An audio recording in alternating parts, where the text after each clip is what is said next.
Տարեմուտը սիրելիներ հրավեր է նորոգվելու, վանելու մեր կյանքից մերժելի իրողությունները,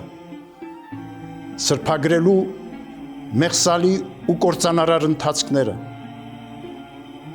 դադարեցնելու եղբայրադավության քայլերը, իսպար բացառելու ատելությունն ու թշնամանքը, անհանդուրժողության և անօրինականության հանցավոր երևույթները։ Մենք Աստուծո ժողովուրդ ենք, իսկ Աստված խռովության Աստված չէ, այլ խաղաղության, հռչակում է Սուրբ Գիրքը։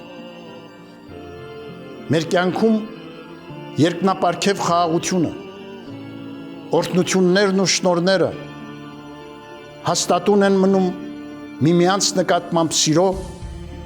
ներողամտության և համերաշխության դրսևորմամբ։ Հիրավի, խաղաղության և սիրո մեջ է գործում Աստված,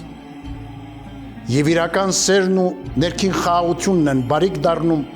թե անհատի և թե ժողովրդի համար։